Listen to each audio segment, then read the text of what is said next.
Not only grown-ups can sing, we can too. So easy on me, baby. I was still a child, didn't get the chance to. CBC TV 8 is having a kids karaoke show just for us. So children between the ages of 5 to 17 comment and join in for fun. Email Nadia Foster at nfoster@cbc.bb. Hear you soon. Bye.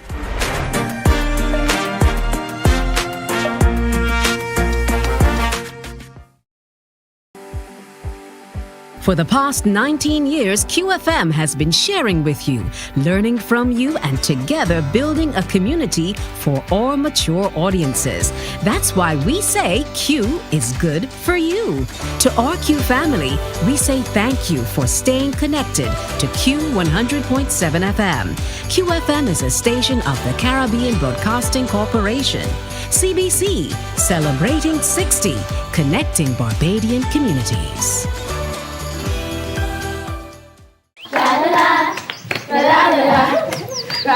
Are you a youth group, 4-H club, school, Cub Scout or Brownie Pack, or any organization or club with children ages 4 to 11 years? If yes is the answer, then we at Fun School, we're looking for you. Let's have fun singing, dancing, listening to amazing stories, doing craft, and so much more. I'm such a kid at heart. But to be part of this fun and exciting new season of Fun School, just simply send an email to Alicia Alves Grant at aagrant@cbc.bb for further details. Fun School is back, and we're looking for you.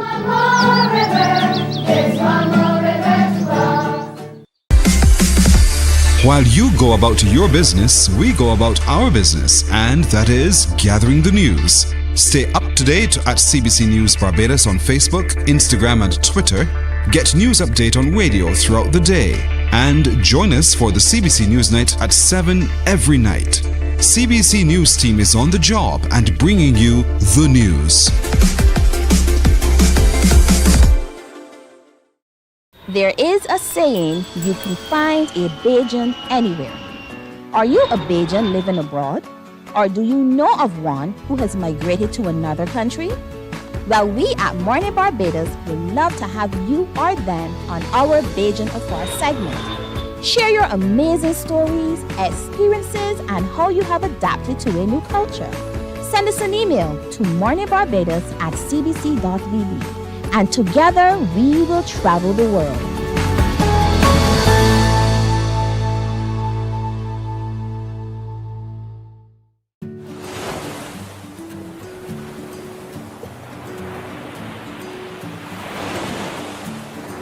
Oh, hi. My name is Stacia Whitaker, and I'm a registered dietitian nutritionist and a member of the Heart and Stroke Childhood Obesity Prevention Coalition. My motto is, when in doubt, leave it out, and it goes for when I'm eating, because sometimes things have ingredients that we're not sure of, and I like to keep it simple. And if I'm eating something and I'm not sure the ingredients in that particular thing, then I choose to leave it out. So I keep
This is the CBC Morning Report for Friday, September 22nd. I'm Tisha Hines. Good morning. In our top story, The quest for freedom yesterday by an escaped prisoner was short. 21-year-old Tyreek Benskin of Promenade Road, Bush Hall, St. Michael, was recaptured along Yorkshire Road, Christchurch, just over 3 hours after being on the run. Benskin was on remand for a murder committed in 2020. He escaped around 3:42 yesterday afternoon. Home Affairs Minister Wilfred Abrams says they're happy that the prisoner was quickly recaptured. He wants to thank members of the Barbados Defence Force, the police, and the prison service for their quick action. He's also thanking the public for providing information on the escapee. Employees who feel vulnerable in the workplace will not be at their maximum productivity. This is the view of Wayne Chen, president of the Caribbean Employers Confederation. Speaking at the Spotlight Project for Gender-Based Violence recently, a project of the UNFPA, he says even with workplace policies, if the actions of those guilty of this type of behavior in the workplace is not dealt with, then all will be uncomfortable. Business is business. We get it. Existing policies on sexual harassment and health and safety in the workplace provide coverage on this issue already. A lot of people say, look, we already have policies. We get it.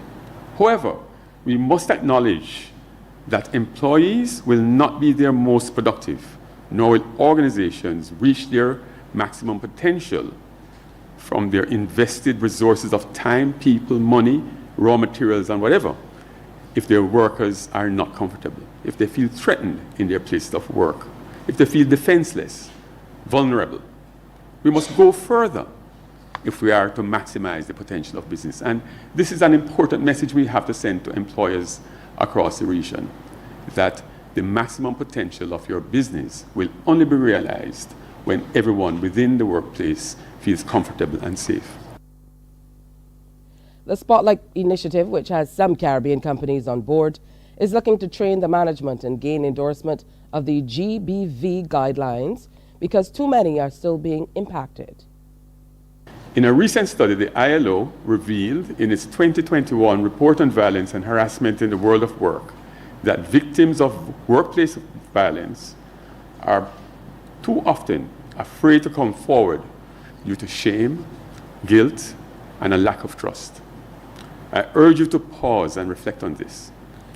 Even without doing the relevant research in our own workplaces, the data condemns many organizations for their failure to create safe spaces. This is, by process of deduction, a demonstration of our failure to bring perpetrators to account, far less provide a work environment where their actions are rooted out. The unreporting of the issue is also a concern, and the silence of the employees going through the pain is real. So Mr. Chen wants employers to commit to more training and education. A victim-centered approach is implemented to close permanently the possibly revolving doors now open in your organizations that might be empowering perpetrators.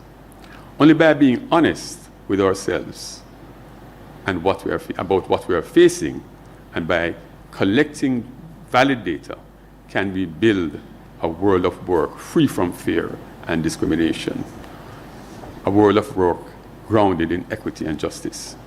Throughout Phase 2, I'm pleased to announce that we have today 8 Caribbean firms participating, 3 from Antigua and Barbuda. And Antigua and Barbuda can give yourself a clap. Good representation. 2 from Barbados, thank you for being here, and 3 from the Twin Island Republic, of course, of Trinidad and Tobago. Program implementation throughout this phase will address issues of sexual and reproductive health, gender equality, and women's empowerment, as well as population dynamics. Well, coming up on the CBC Morning Report, we'll tell you just how many workers have signed on to Jamaica's Tourism Workers Pension Scheme.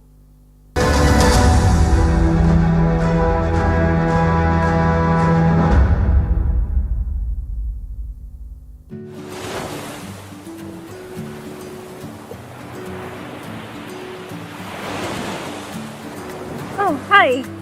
My name is Stacey Whitaker, and I'm a registered dietitian nutritionist and a member of the Heart and Stroll Childhood Obesity Prevention Coalition.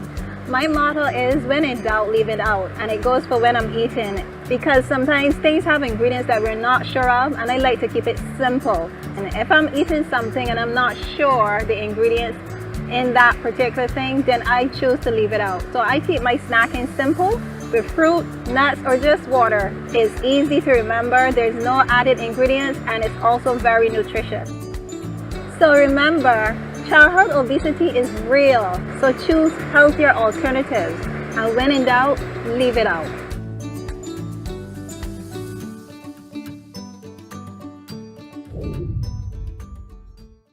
Enjoy movies, soaps, drama, comedy, inspiration, education, music, and more. You get it all when you get MCTV, because MCTV gives you more.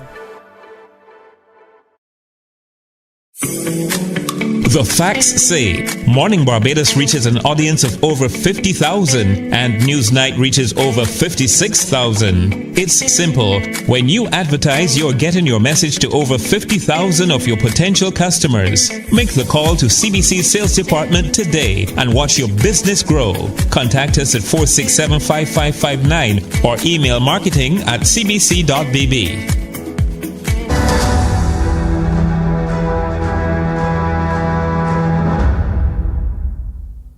Almost 9,000 workers have subscribed to the Tourism Workers Pension Scheme in Jamaica. It has already brought in more than $1 billion in savings. Minister of Tourism Edmund Bartlett is optimistic the pension scheme will grow. We are encouraging more and more of the workers, because now the fund has over 2 billion Jamaican dollars in it, accreting interest and growing at a rate of $74 million a year. Sorry, $74 million a month. So by the end of this year, we expect that the number of members will increase, and we're hoping to pass our 10,000 mark, because that's the first target. When we do that, we would have reached also our 3 billion mark. President of the Industrial Court in Trinidad and Tobago, Deborah Thomas Felix, has advised employers heat stress is a genuine concern they should be aware of. Thomas Felix notes many employees work in conditions exposing them to heat stress, whether outdoors or indoors in poorly ventilated buildings. This reduces their productivity while increasing health risks, as we hear in this Tobago Updates report. Across the globe, countries have been witnessing record-breaking high temperatures in recent weeks. In Trinidad and Tobago, the nation is currently under a yellow alert level hot spell, creating unbearable conditions in some workplaces. Her Honor Deborah Thomas Felix, the president of the Industrial Court, is cautioning employers about this issue. The exposure to extreme heat can result in occupational illnesses, injury, and even death. The employees most at risk are those who work outdoors or in inadequately ventilated buildings. These include workers in hot environments such as firefighters, bakery workers, farmers, construction workers, miners, boiler room workers, factory workers, among others. The increasing weather events directly place workers who are engaged in construction sites, agriculture, and in some cases, the essential services within direct risk. Thomas Felix warned that if workers continue to be forced to work in conditions that expose them to heat stress, the consequences will be detrimental to both economic and social security. Heat stress can result in heat stroke, heat exhaustion, heat cramps or heat rashes, and heat can also increase the risk of injuries to workers. To mitigate the risk of heat stress, Thomas Felix recommended making adjustments to working environments. The best way to reduce the risk of heat-related illnesses include work practices such as allowing self-pacing of work, drinking water often, wearing appropriate clothing, making the work environment cooler through air conditioning and ventilation, provided shaded rest areas, and providing an annual health checkup Additionally, she encouraged employers to incorporate clauses for training on mitigating heat stress in their collective agreements, along with establishing a structure for remote work. In Bahamas, despite efforts by the Bahamian government in getting more disabled people involved in the public sector, an activist for the disabled community there says there's much more that needs to be done. These include in areas of accessibility and inclusivity, as we hear in this Eyewitness News report. Access, inclusion, and opportunity is a human right. That's Erin Brown, a local disabled persons activist. Her comments come as government launched its public service professional engagement program 4 weeks ago, which sought to include disabled individuals in the country's workforce. We learned that they are indeed capable and competent. We see that they all were successful in assimilating after their 52-week program. The organizations and departments that took them were very pleased. But Brown says there are still issues that must be ironed out. What in our community we're used to is you're giving us something, but then you're not giving us the necessary tools in order for us to sustain it. You're not giving us retention capabilities, and we're not gaining any knowledge on what are the next steps. So it was good that we had persons who were able to in real time get employment skills, learn maybe some new fields. You had employers who now experienced what it is to have a person with a disability within their space, but what was lacking was the training part of it. Here's what she's urging government to consider. Employers should have been trained in preparation and also to retain. How many of them were retained? How many of them, after that component, received reference letters? Because this is important for them to move on. How many of them found that this was the area that I loved and now they can go to UB? Because we have the Office of Disabilities and Compliance, which I'm the director of as well. But we also have the National Commission for Persons with Disabilities, who is working on different curriculum and programs. BTVI is available. Like the options are there, but the information is not. And so the PSEP program would have been a perfect, and still is, a perfect way to integrate and to reinforce and strengthen inclusive talent, inclusive hiring, inclusive practices. Now, Global Road says government's next step is working on infrastructural upgrades for disabled persons. If it was one thing, and it's always that thing that we could focus on, is making our buildings, our physical structures, more accessible to the physically challenged. Guyana's Minister of Education has made a case for better regulation of teachers in that country. She told them slothfulness will not be tolerated as teacher licenses consultations are underway. We hear more from Newsroom Guyana. Lackadaisical, slow, inattention to detail will no longer be tolerated in classrooms. And we're quickly moving to a place where this noble profession that produces all the other professions will have to be licensed, will have to be regulated. Education Minister Priya Manik-Chan on Tuesday said students are being engaged by the ministry to find out how teachers are performing, showing up to classes and what they are teaching. Her announcement was made during a ceremony at Queen's College. She said the process for the noble profession to be licensed will be considered in the coming weeks when students and their parents and other stakeholders sit down for discussions. Just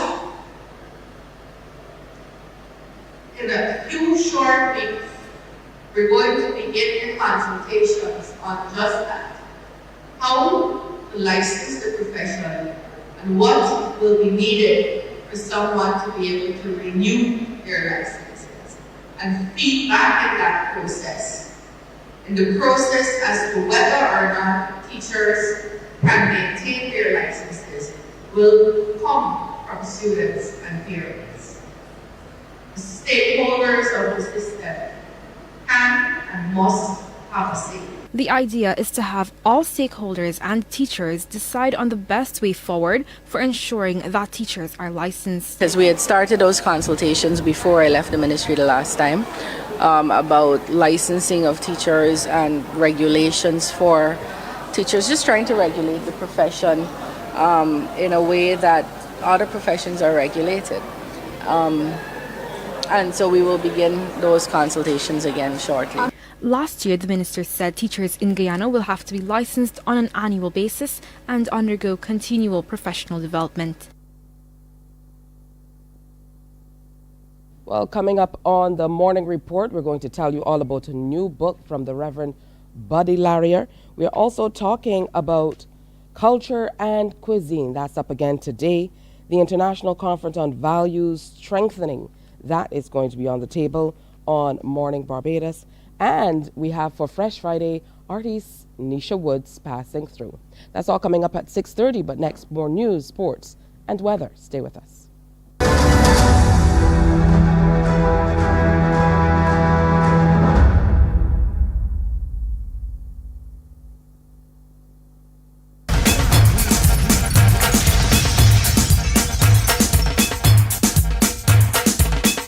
.1 to 1 is more than a station. We don't just play music, we keep you company, cheer you up, keep you informed and entertained. We are a vibe.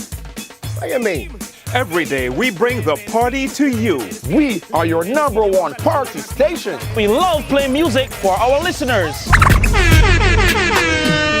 And we're committed to working with our clients and advertisers to make sure that you get the attention that you deserve. 98.1 The One. Celebrating 18 and still your #1 party station.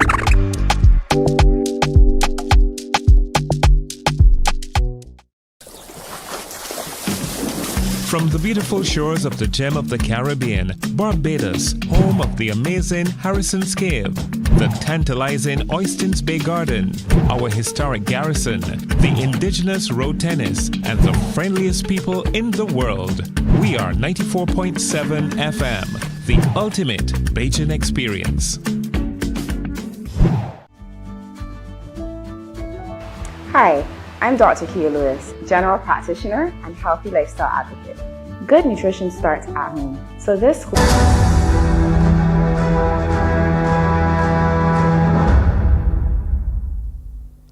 The local business community is still trying to assess the impact of the island-wide power outage yesterday.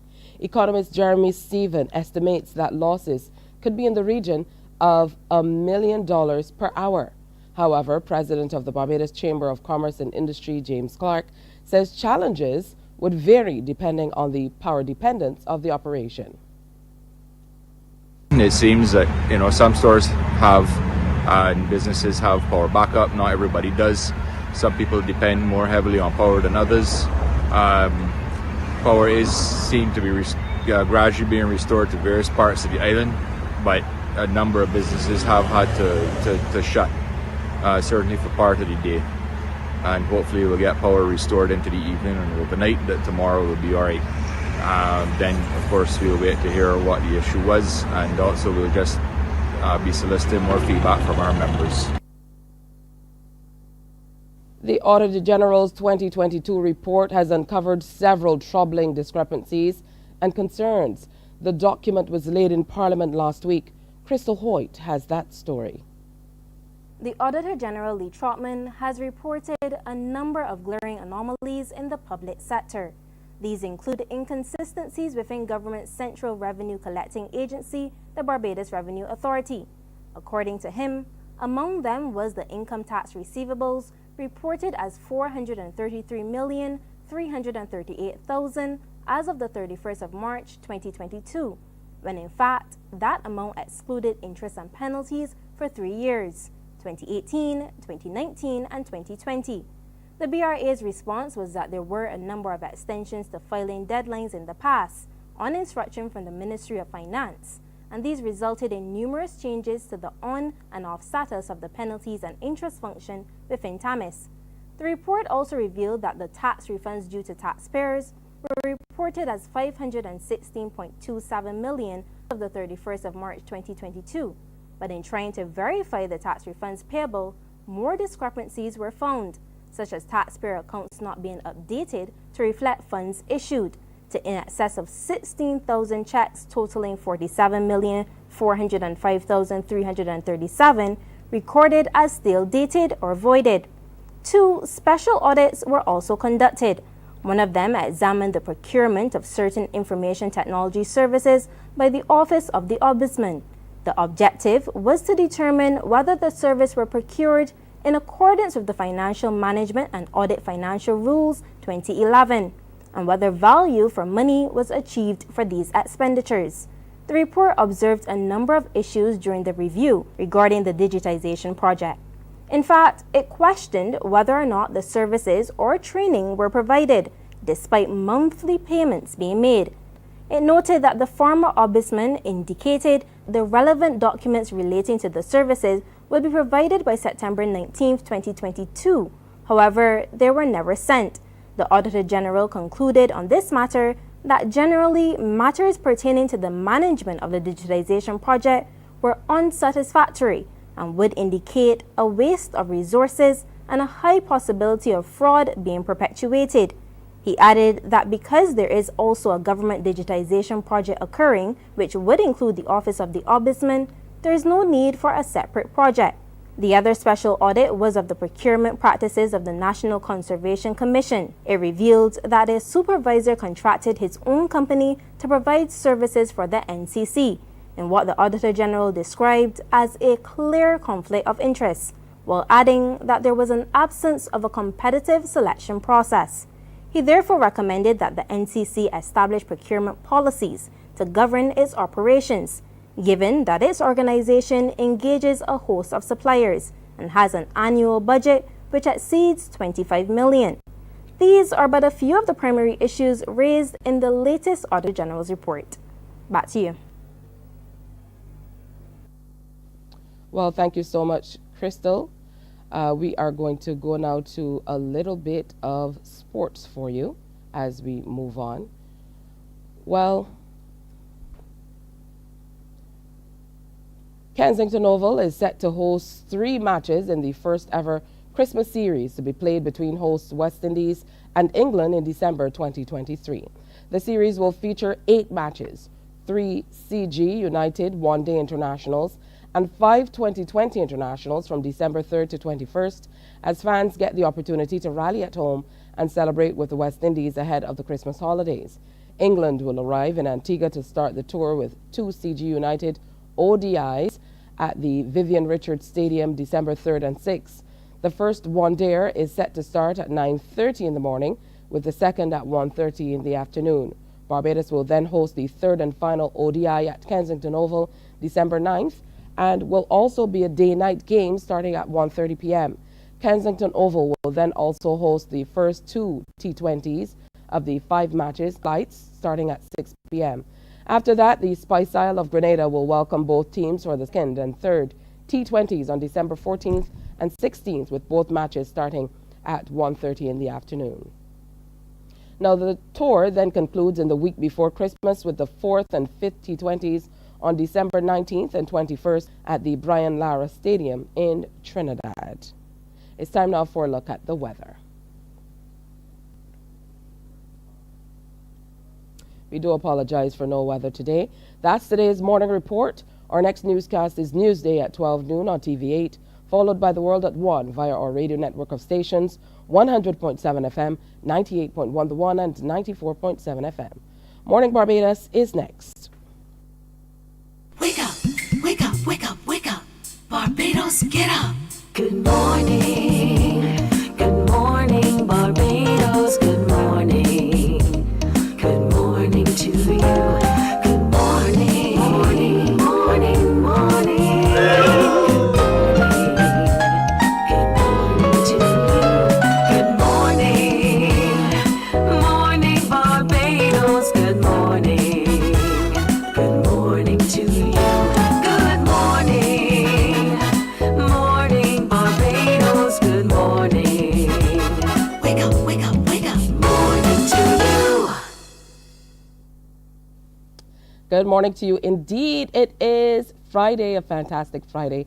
Of course, today is September 22nd. Good to have you in company for another presentation of Morning Barbados. I'm Tisha Hines. I'll be here with you until 8 o'clock. So we have a great Friday planned for you today. I felt like today was a dress down Friday, so I'm dressed in my jeans. I don't know how you're dressing today, but whatever it is, I hope you have a great day today. Of course, you can follow us online, like we told you, on Instagram. We also have pages on Facebook, and wherever news is found, wherever social media is, CBC is there also. Hey, how about that? On This day, September 22nd, 2023, will mark 68 years since Hurricane Janet struck Barbados back in 1955. Janet started as a tropical wave located just off Barbados and retained this status until September 21st, when within a 12-hour period it strengthened first to a Category 1 and then into a Category 2 hurricane. When Janet hit the island, it was a Category 3 system, packing winds of 120 miles per hour. The strong winds knocked out communication lines, preventing officials from accurately enumerating casualties on the island. Though communications were still maintained by commercial cable companies and amateur radio, electronic power was later restored, allowing newspapers to publish information on the storm. Janet went on to become the most powerful hurricane of the 1955 season, reaching Category 5 status with winds of 175 miles per hour. The storm killed 38 people in Barbados alone, caused $5 million in damage, and left as many as 2,000 Barbadians homeless. In fact, the only Hurricane Hunter plane to be lost in the Atlantic on a reconnaissance mission occurred during Hurricane Janet. On September 26, the pilot lost radio contact at 10:15 p.m. before flying into the then Category 4 storm. By 11 p.m., the U.S. Navy classified the plane as overdue, and the crew was officially reported missing. Neither the remains of the plane nor any signs of the crew have ever been found. The name Janet was later retired from the Atlantic list of tropical cyclone names due to its significance and to the scientific research community. Now, of course, many Barbadians are still around who remember Janet and who talk a lot about the impact here in Barbados. That information was gathered from the Barbados Museum. So we have to say thank you so much for that. So again, today marks 68 years since Hurricane Janet struck Barbados back in 1955. And we certainly hope, we're still hearing that has been the most impactful hurricane to date. So we absolutely hope that we don't see anything like that anytime again soon. I'm here joined by a guest who might remember firsthand some of the information or might have spoken with people who know about it. The Reverend Buddy Laria, author of The Man of Vision with a Mission Speaks, September to Remember, 1955 to 2023. Do you recall anything about Janet, or have you spoken with people who know about Janet? Good morning and welcome. Yes, good morning, Tisha. It's nice to be here once again to give some reflection on that period of 1955. I was 12 years old, or just about, in 1955. But not only that, I know people, but my family was severely impacted as a result of the hurricane, because among the 38 persons that lost their lives in Hurricane Janet in Barbados, 2 fishermen was among those, and the 2 fishermen went missing at sea, trying to carry the boat from Oyston to the harbor for safe keeping. And my father was one of those 2 fishermen. Oh, wow. So my family have been impacted severely. So, yes. Yeah, what do you remember as a 12-year-old? What do you remember of Hurricane Janet, though? I know we hear a lot of anecdotal information, and sometimes over time, as people get older, sometimes it feels as though it's not true. You don't know if it's true because you don't have any eyewitness accounts. But here you are as someone who lived through it as a 12-year-old. What are your memories? My memories would focus primarily on what was happening. And as a 12-year-old, we as young people don't take a lot of things serious. So it was exciting to see, the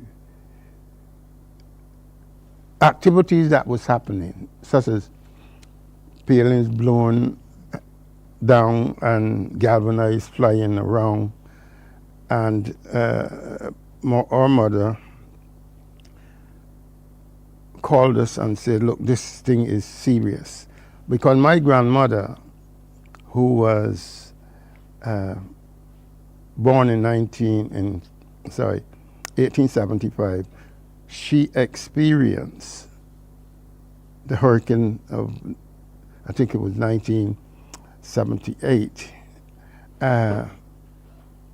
Or she, not only experienced it as a child, but she would have saw the changes that took place. So she called us together, and we were forced to go into what we call a cellar, a house that was next to us, and we went into the cellar.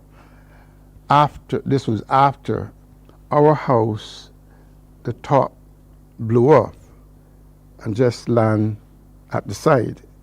It wasn't destroyed, it just blew up and landed at the side. So my mother, the whole family was hurled into this cellar and just waiting until the hurricane passed. But for we as young people, we wanted to peep out and see what was going on. We, in fact, my mom and my grandmother was most, serious that no, don't even look. More so think about going outside. So that was my experience. So once that literally blew over and you were able to come from under the cellar, what did you see? What do you remember? Oh, devastation all along. Because at that time, there was no wall houses.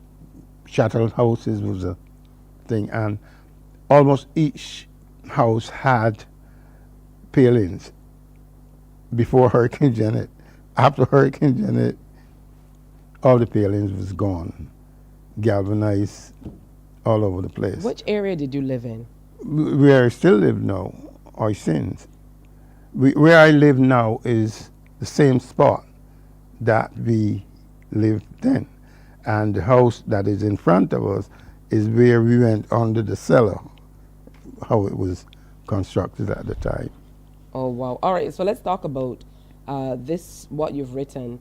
Do you classify a memoir? I know you said it's a booklet. The Man with a Vision on a Mission speaks September to Remember. Let's talk a little bit about this. Okay, this is just one of a number of booklets.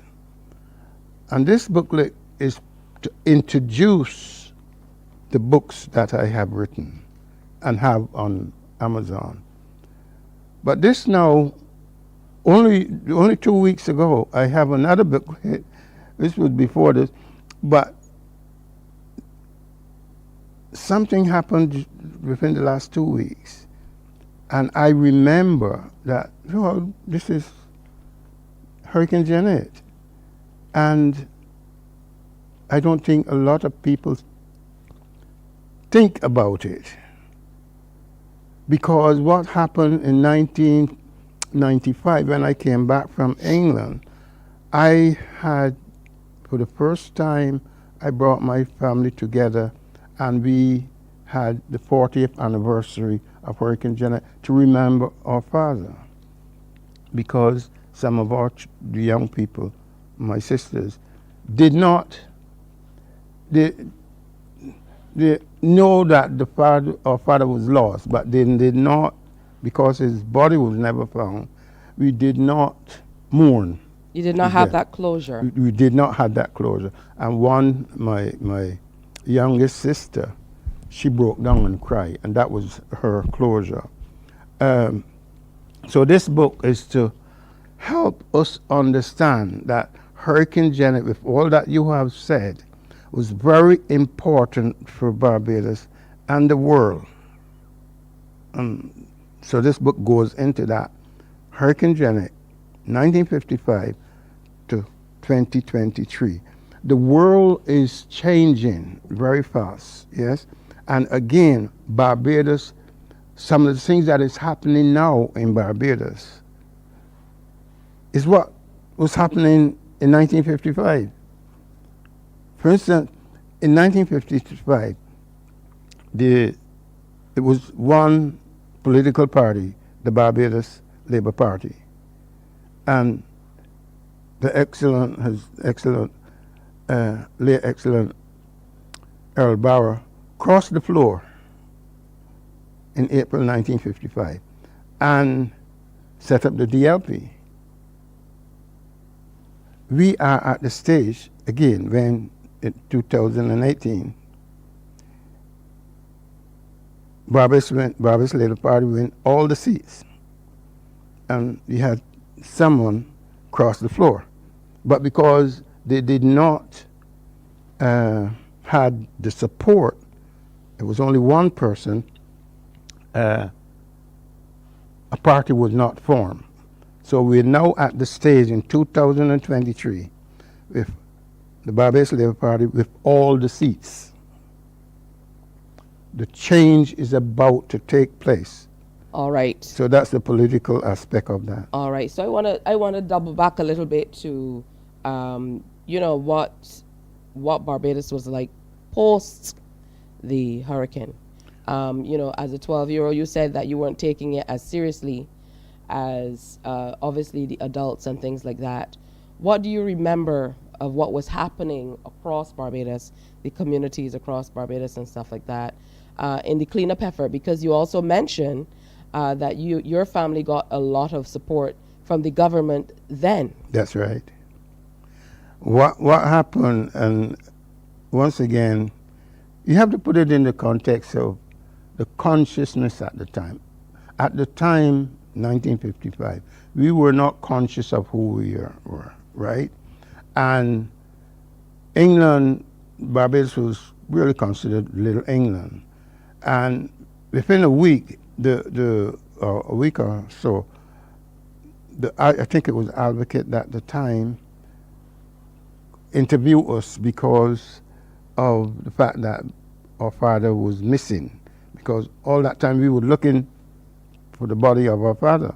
For almost a week after, every day we will go down the beach hoping to see his body, you know, wash up on the shore. Nothing happened.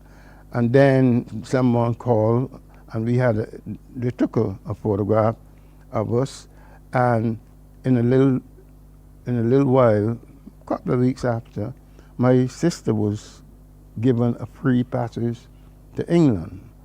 And that really changed. We were not the only one that suffered on a tremendous benefit, loss. right? Yeah. But it would seem that something about our family survived that trauma. Yes, and as I said, we as young people were going around collecting the galvanized that and selling it. So it was. Yeah, you just thought about it a little differently. Now we have to wrap, but very, very interesting stuff, and of course a great conversation started. Now, in remembrance of the hurricane, an event will be held at the Borinda Cox Market in honor of the 38 persons whose lives were lost during the passage of Hurricane Janet, and that happens today. The Fisher Folk community of Oistins, of course, suffered a great loss when two of their own, your father being one of them, went missing at sea. As you mentioned, moving a boat from one area to the other. And the Oistins Development Trust, in collaboration with the Laria Lashley family and the Oistins Fisher Folk Forward Association, will host an event to remember the historic occasion at the market starting at 6:30 this evening. So anybody can come out and be a part of it. Anybody, and I particularly asking fisher folks to come out because the fishing community was devastated, yeah, and the fishing industry has transformed since then. So people need to understand. So this booklet would be given away free. Okay. To all who come, not just fisher folks, but to all who come. But after today, it will not be free because I have to pay for printing. Absolutely. Yes, and that is so important for Barbadians who want to know more about the last 68 years, they should come. Wow. Now, as a man, 68 years later, talk to me about your personal feelings on losing your father at age 12 to Hurricane Janet. Well, Barbados plays such an important role in our family, yes. For some reason, in 1977, while living in England, because I went to England as a result of, there was a movement, thousands of persons went to England directly after Hurricane Janet. And in 1977, I had a vision of what that hurricane was all about and what was going to happen in the future. All aspects of my vision are now materializing. All right. I want to thank you for coming in and sharing with us. I want to wish you the very best for the presentation this evening. Of course, sorry for your loss. 60 years later, you still lost your dad. You still lost, your family. So I would imagine, that would have changed and impacted your entire life and that of your family. So thanks for sharing. Remember, it happens 6:30 this evening at the Belinda Cox Market. Starting at 6:30, you can go on over and be a part of it. Here's where we take a break. We're going to come on back on today's presentation of Morning Barbados. Stay with us. Morning, morning, morning. Good morning. Good morning to you.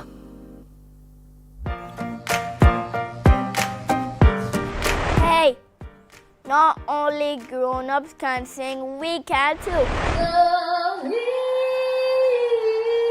easy on me, baby. I was still a child, didn't get the chance to. CBC TV 8 is having a kids karaoke show just for us.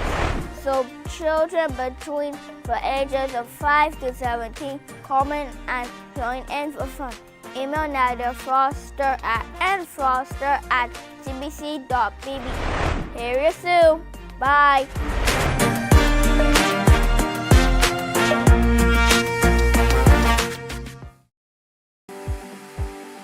For the past 19 years, QFM has been sharing with you, learning from you, and together building a community for all mature audiences. That's why we say Q is good for you. To our Q family, we say thank you for staying connected to Q 100.7 FM. QFM is a station of the Caribbean Broadcasting Corporation. CBC, celebrating 60, connecting Barbadian communities.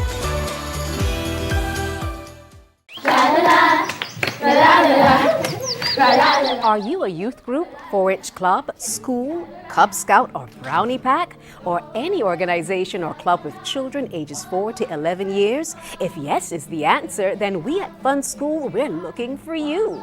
Let's have fun singing, dancing, listening to amazing stories, doing craft, and so much more. I'm such a kid at heart. But to be part of this fun and exciting new season of Fun School, just simply send an email to Alicia Alves Grant at aa.grant@cbc.bb for further details. Fun School is back, and we're looking for you. Morning, morning, morning. Good morning.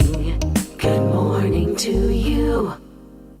Join us on October 12th, 13th and 14th for an international conference on strengthening values education to be held in Barbados, embracing 17 Caribbean countries. The conference will focus on the quintessential essence of us as human beings and expand that awareness into the various facets of our lives, including relationships with family members, friends, the community, and the workplace. With inspirational, diverse, and experienced speakers from several continents and countries, including Asia, Africa, Greece, Colombia, Trinidad, Ecuador, and the USA, there will be multiple perspectives on working with human values in a range of settings. In addition, a variety of inspirational workshops will be conducted by our speakers and panelists as they continue sharing their expertise and first-hand experience on this powerful lifelong journey of transformation and expansion, building better lives for our families, our children, all our students, our communities, and our world. So join us on October 12th, 13th, and 14th. There is no charge for registration. We look forward to seeing you there. National Conference on Strengthening Values Education comes off here in Barbados, October 12th to 14th, as you just heard. Over the last few weeks, we've had an opportunity to speak with many of the presenters who are going to be here in Barbados to be a part of this very, very important conference. So we're going to share one of those interviews with you now with one of the very, very interesting people who will be a part of the presentation, Dr. Ananta Gudapati, founder, director of the Infinite Potential non-profit organization. This morning we're talking to you all about a very interesting conference. It's called Strengthening Values Education. So what is it and how does it fit into our communities and what we do?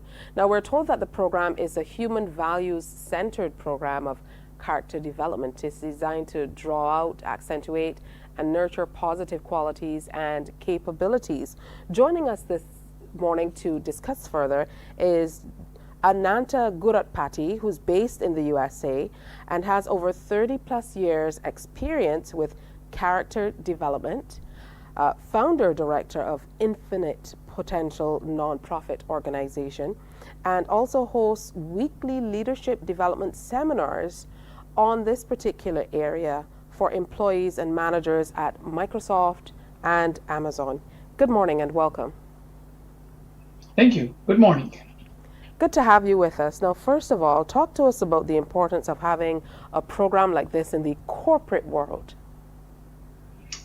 So, every employee, whether it doesn't matter whether it's public or private sector, whether it's a small organization, large organization, every employee wants a leader that is compassionate, that is understanding, that is empathetic, that fosters a culture of collaboration, of a place where people feel they belong.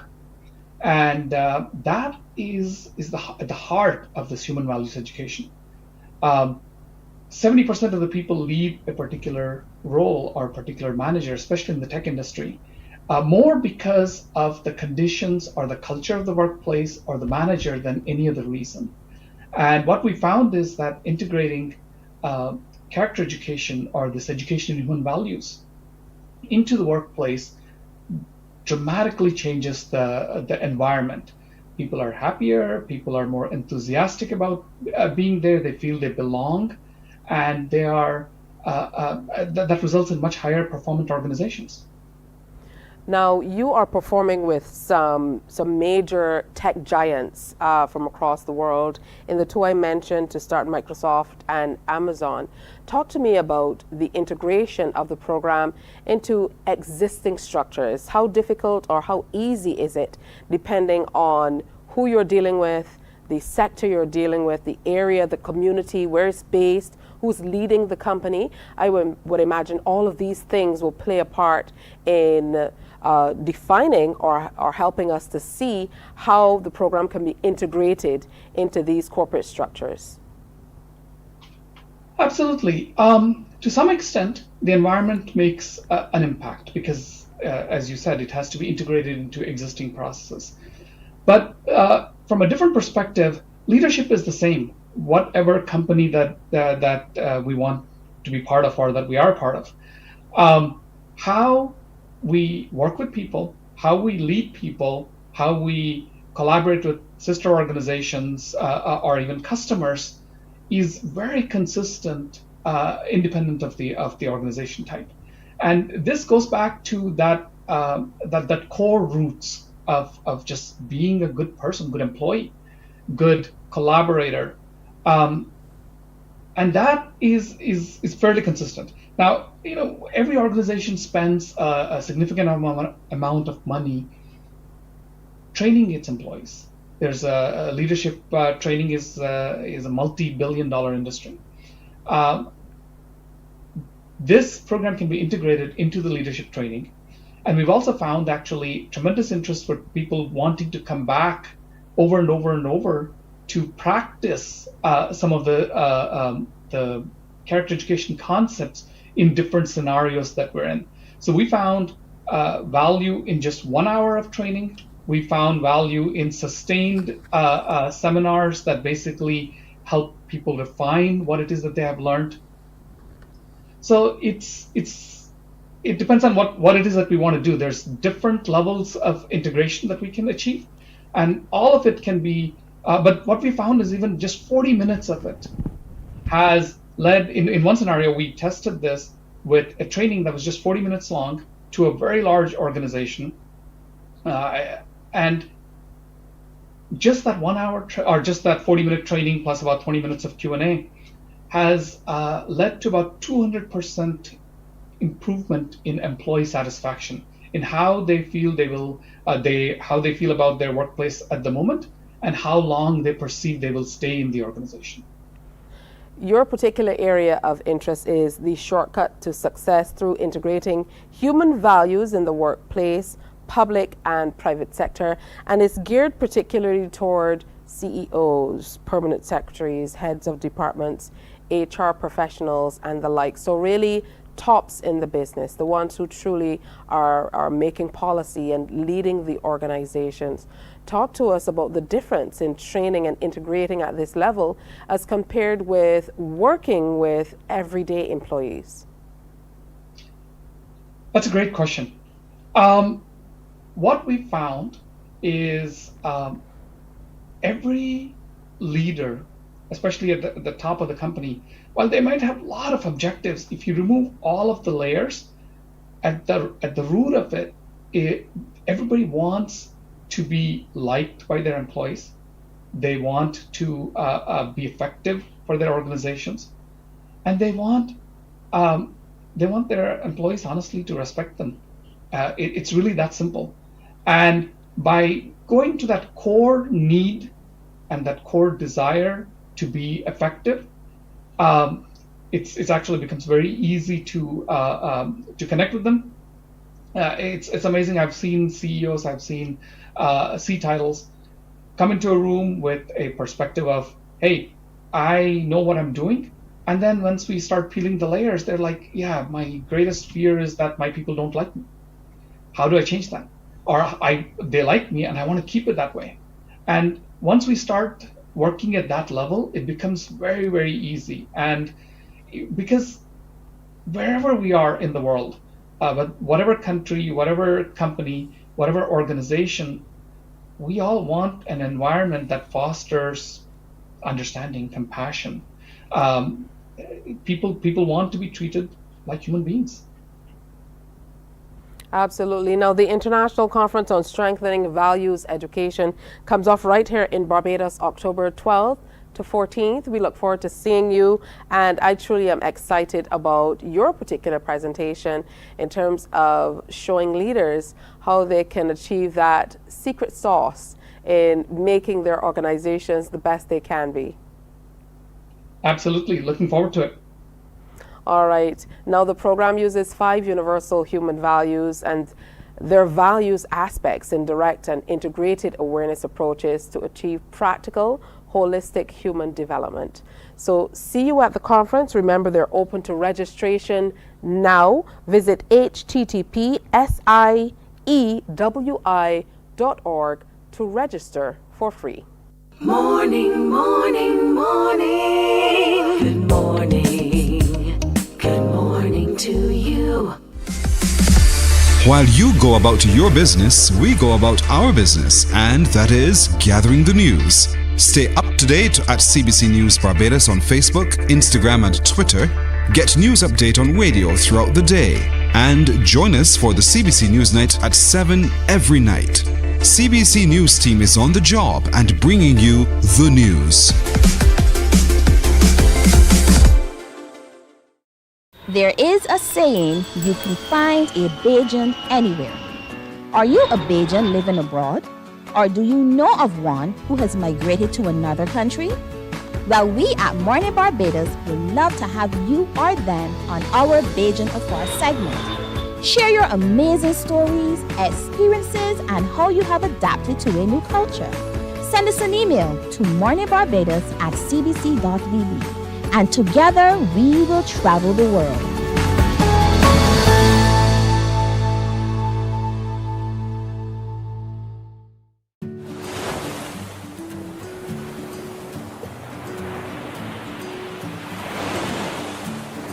Oh, hi. My name is Stacia Whitaker, and I'm a registered dietitian nutritionist and a member of the Heart and Stroke Childhood Obesity Prevention Coalition. My motto is when in doubt, leave it out, and it goes for when I'm eating, because sometimes things have ingredients that we're not sure of, and I like to keep it simple. And if I'm eating something and I'm not sure... Morning, morning. Good morning. Good morning to you. It's Friday, September 22nd. Time for an update of the news. The quest for freedom yesterday by an escaped prisoner was short-lived. 21-year-old Tyreek Benskin of Promenade Road, Bush Hall, St. Michael. He was recaptured along Yorkshire Road in Christchurch just over 3 hours after being on the run. Benskin was on remand for a murder committed in 2020. He escaped around 3:42 yesterday evening. Home Affairs Minister Wilfred Abrams says they are happy that the prisoner was quickly recaptured. He wants to thank members of the Barbados Defence Force, the police, and the prison service for their quick action. He is also thanking the public for providing information on the escapee. Employees who feel vulnerable in the workplace will not be at their maximum productivity. This is the view of Wayne Chen, president of the Caribbean Employers Confederation. Speaking at the Spotlight Project for Gender-Based Violence recently, a project of the UNFPA, he said even with workplace policies, if the actions of those guilty of this type of behavior in the workplace is not dealt with, then all will be uncomfortable. Business is business. We get it. Existing policies on sexual harassment and health and safety in the workplace provide coverage on this issue already. A lot of people say, look, we already have policies. We get it. However, we must acknowledge that employees will not be their most productive, nor will organizations reach their maximum potential from their invested resources of time, people, money, raw materials, and whatever, if their workers are not comfortable, if they feel threatened in their place of work, if they feel defenseless, vulnerable. We must go further if we are to maximize the potential of business. And this is an important message we have to send to employers across the region, that the maximum potential of your business will only be realized when everyone within the workplace feels comfortable and safe. The Spotlight Initiative, which has some Caribbean companies on board, is looking to train the management and gain endorsement of the GBV guidelines because too many are still being impacted.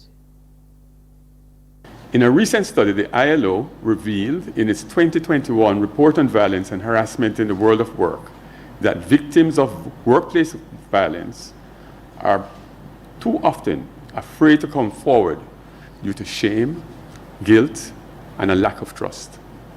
I urge you to pause and reflect on this. Even without doing the relevant research in our own workplaces, the data condemns many organizations for their failure to create safe spaces. This is, by process of deduction, a demonstration of our failure to bring perpetrators to account, far less provide a work environment where their actions are rooted out. The unreporting of the issue is also a concern, and the silence of the employees going through the pain is real. So Mr. Chen wants employers to commit to more training and education. A victim-centered approach is implemented to close permanently the possibly revolving doors now open in your organizations that might be empowering perpetrators. Only by being honest with ourselves and about what we are facing, and by collecting valid data can we build a world of work free from fear and discrimination, a world of work grounded in equity and justice. Throughout phase 2, I'm pleased to announce that we have today 8 Caribbean firms participating. 3 from Antigua and Barbuda. And Antigua and Barbuda, can give yourself a clap. Good representation. 2 from Barbados. Thank you for being here. And 3 from the Twin Island Republic, of course, of Trinidad and Tobago. Program implementation throughout this phase will address issues of sexual and reproductive health, gender equality, and women's empowerment, as well as population dynamics. And that's news. We'll have another newscast for you at 12 noon, followed by the World at 1 on our radio network of stations. Morning Barbados continues after this. Morning, morning, morning. Good morning. Good morning to you.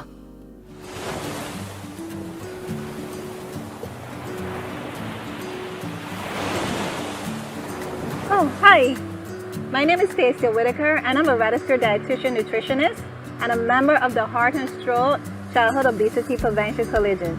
My motto is, when in doubt, leave it out, and it goes for when I'm eating, because sometimes things have ingredients that we're not sure of, and I like to keep it simple. And if I'm eating something and I'm not sure the ingredients in that particular thing, then I choose to leave it out. So I keep my snacking simple with fruit, nuts, or just water. It's easy to remember, there's no added ingredients, and it's also very nutritious. So remember, childhood obesity is real, so choose healthier alternatives. And when in doubt, leave it out.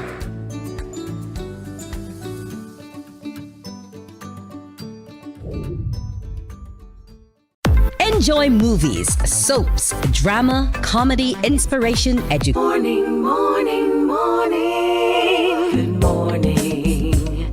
Good morning to you.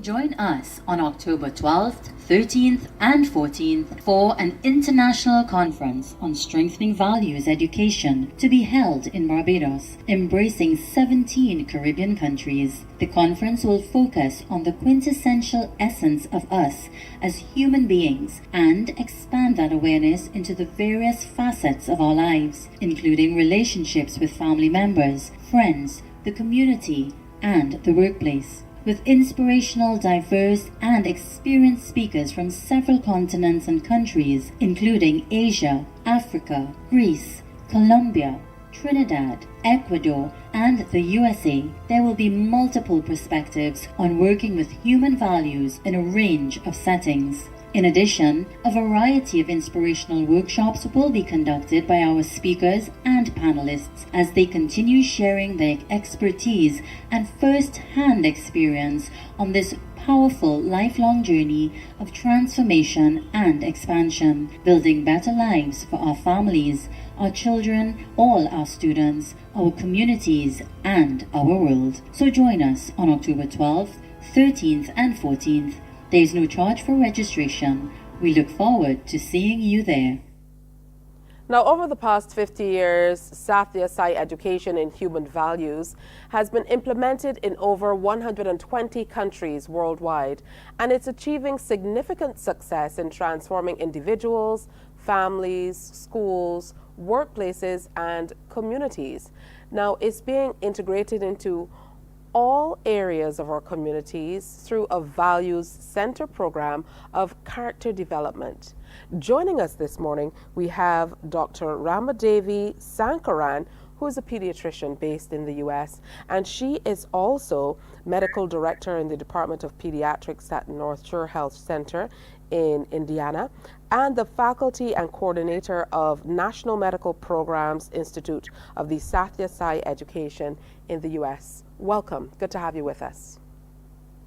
Good morning. Thank you so much for this opportunity. Absolutely. Now, the first question has to be to lay out precisely what values education is all about. That's a very good question.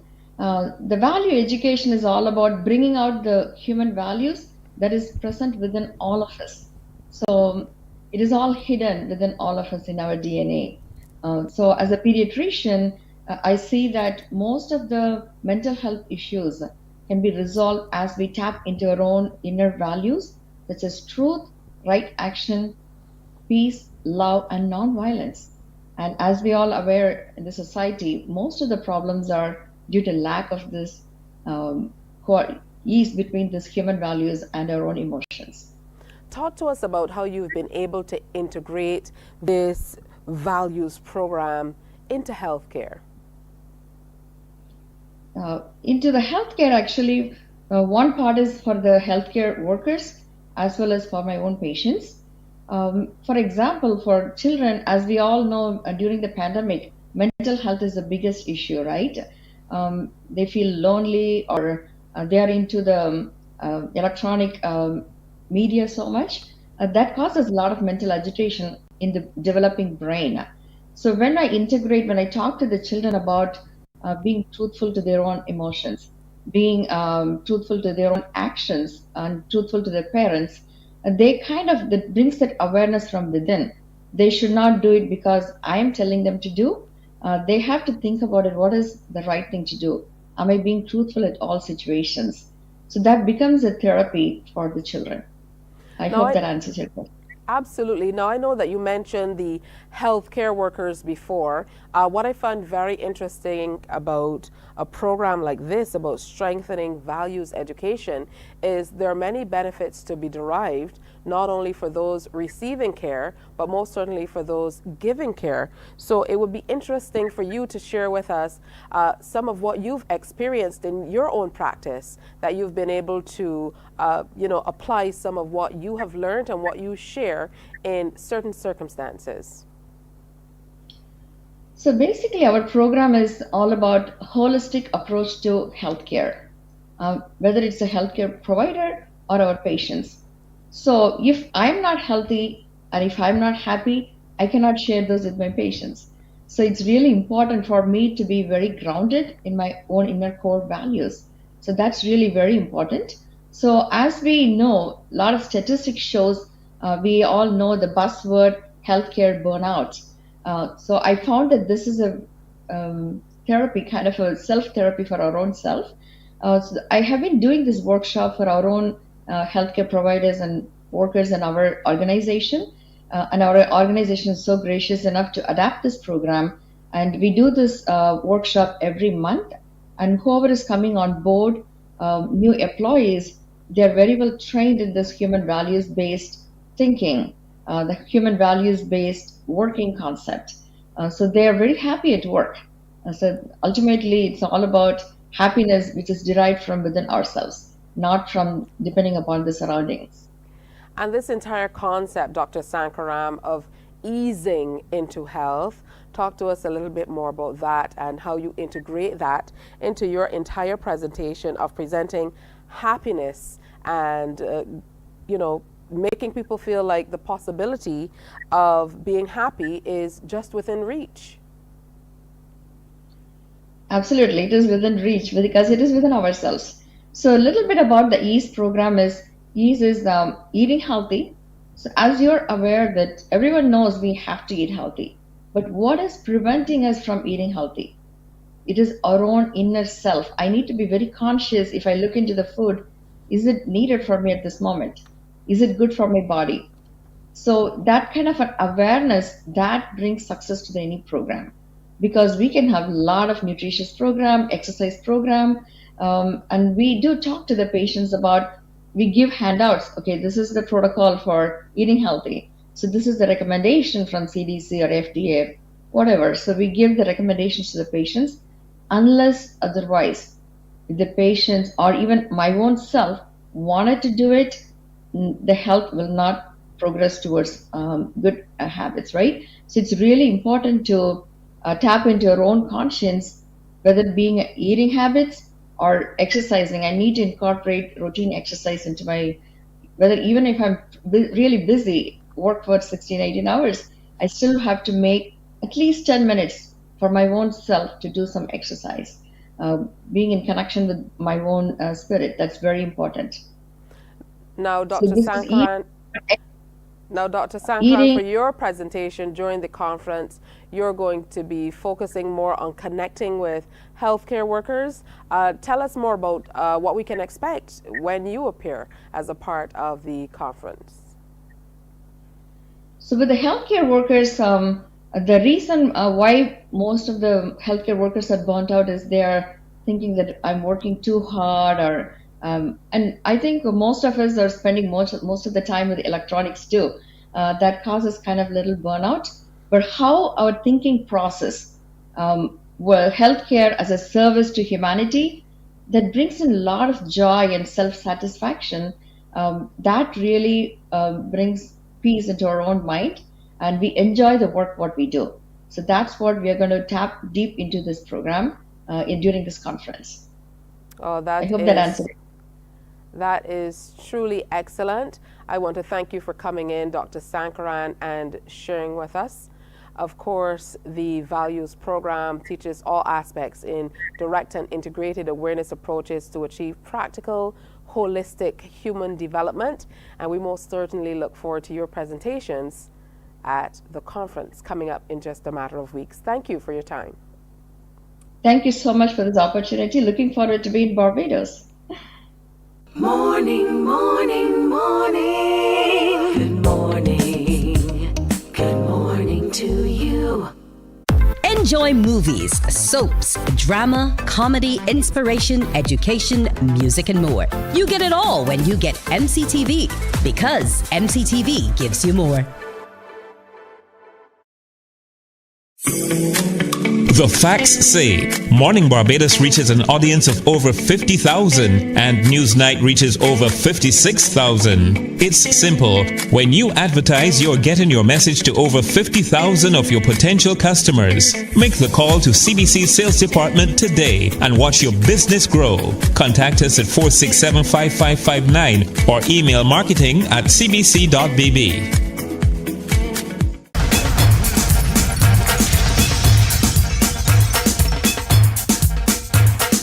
98.1 to 1 is more than a station. We don't just play music, we keep you company, cheer you up, keep you informed and entertained. Morning, morning, morning. Good morning. Good morning to you. 18 minutes now after 7 o'clock. Now, last week we told you all about the Culture of Cuisine talks, the Bajan Fair, and the Junior Chef competition. And back to tell us more about it this morning is Cara John Baptiste, Communications Officer with the Barbados Tourism Marketing Inc. Good to have you back. Thank you so much for having me. And of course, I said Carla last week. And you know how it goes sometimes. Yeah. Too early in the morning. Of course, I know it's Cara. That's for everybody in the office, first of all. So talk to me about the Culture of Cuisines. Talk number 1. How did it go? So last week was amazing. We had a fantastic turnout. You know, Bajans are last minute, so right before the talk started, we literally had a flood of people coming in.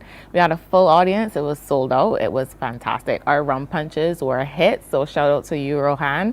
Everyone loved it. We had passion fruit smoked rum punches, and it was really good.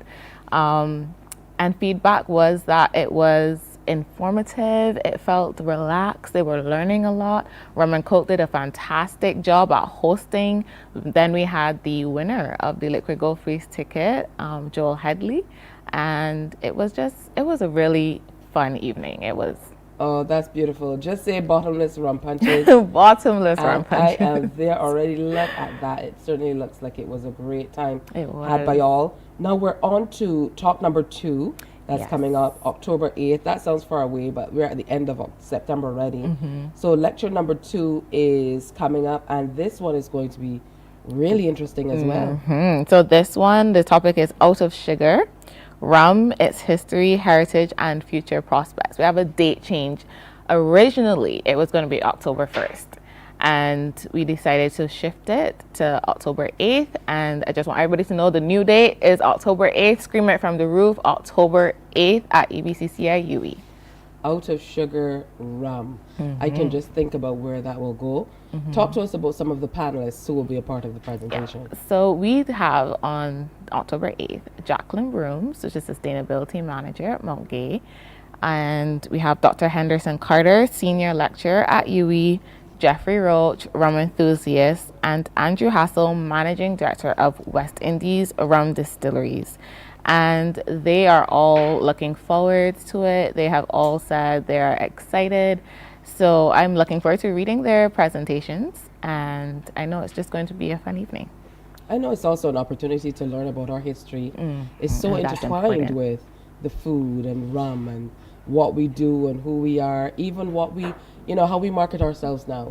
It's all grounded in this out of sugar rum. So it definitely is something to look forward to. Again, this one will be hosted by Rum and Coke. Yes, it will be, and they are looking forward to it as well. They did a great job last, I think that was last week. So they did a great job last week. Sorry, all my days are blurred together. But they did a great job last week, so we're looking forward to them hosting and moderating this week. Quite the name for this particular presentation, Out of Sugar Rum. So we focus on food on the 17th, and we decided to focus on rum for the 8th.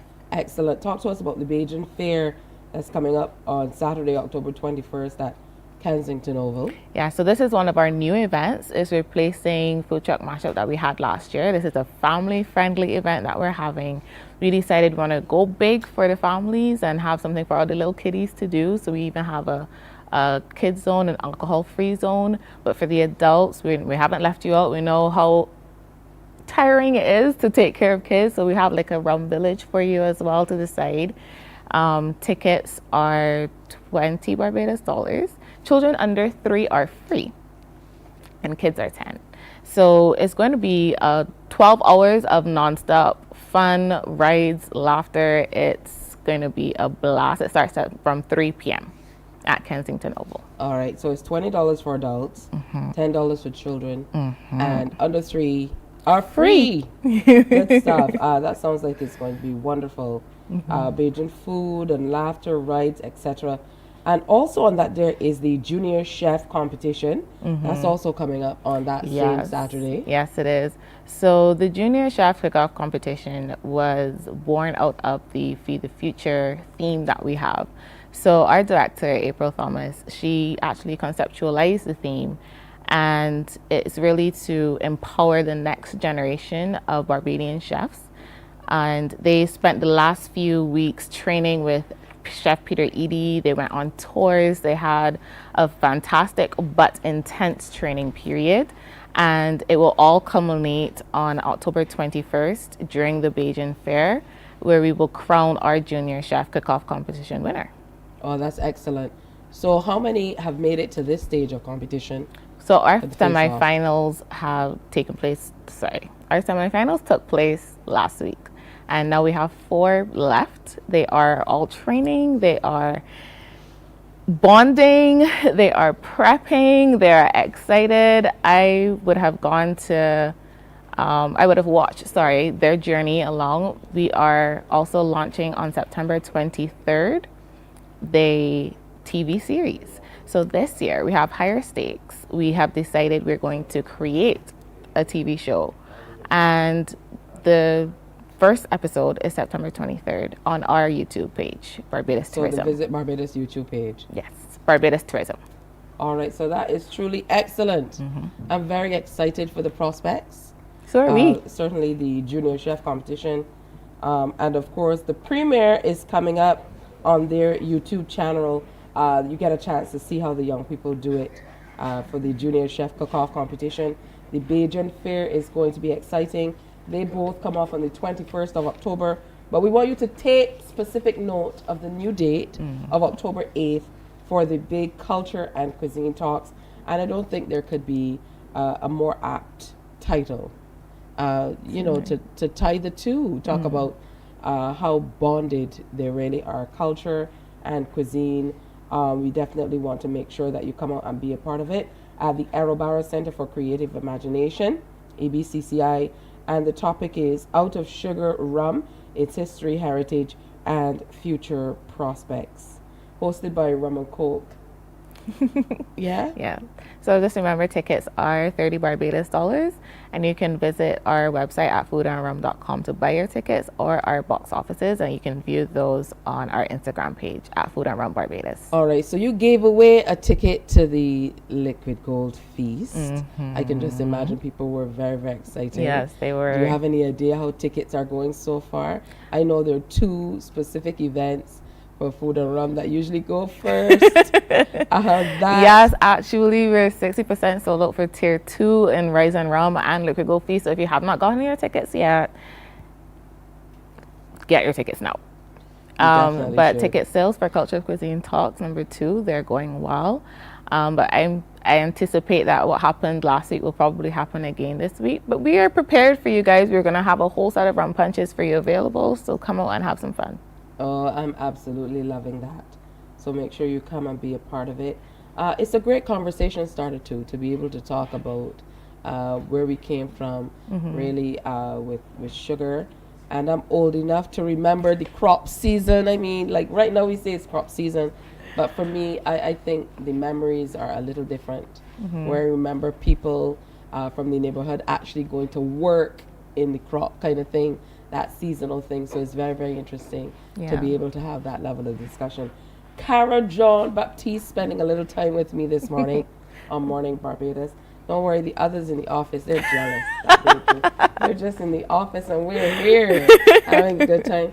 Only thing is she didn't show up with those bottomless rum punches. Oh no. So I can't tell you if they're any good. Well, they were great. I'm going to have to take your word for it.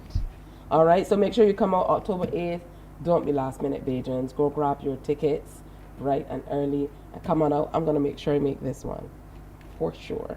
I'm looking forward to seeing you. All right, wonderful stuff. And on that note, next week is World Tourism Day. And Morning Barbados will be moving house. Yeah. And we are heading down to the BTMI office. And we're going to be there for the entire time. So I most certainly look forward to that as well. It's going to be great. For sure. So look up for that next week, all right? Thank you, Cara. Thank you for having me. Always great to see you. Thank you. All right, we're going to take another break and come on back. It's Morning Barbados, the Friday edition. Stay with us. Morning, morning, morning. Good morning. Good morning to you. Hi, I'm Dr. Kia Lewis, General Practitioner and Healthy Lifestyle Advocate. Good nutrition starts at home. So this school year, I want you to consider packing healthy, nutritious snacks and lunches for your children to carry, rather than having them buy them at school. And don't just pack things you think they should have. Have a discussion and come up with things that you both know they will enjoy.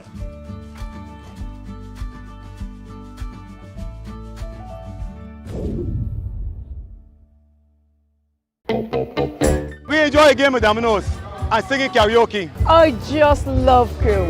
When you love me just a little bit longer. You get to relax and have a drink and listen to some nice music. It's something different. It's spectacular. It's fabulous. You know, it's a different feeling altogether. I never feel so good in a party yet. Follow me to Q in the Community this Thursday. You know why? It's summer vacation, and CBC TV8 says, laugh a little. Your Morning, morning.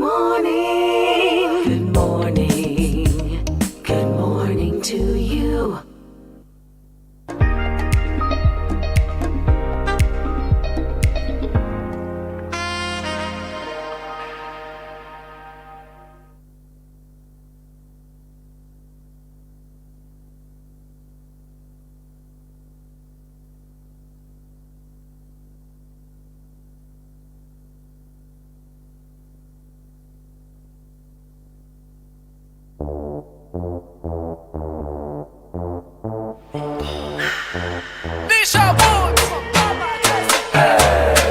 Ali, Nisha, Rowell.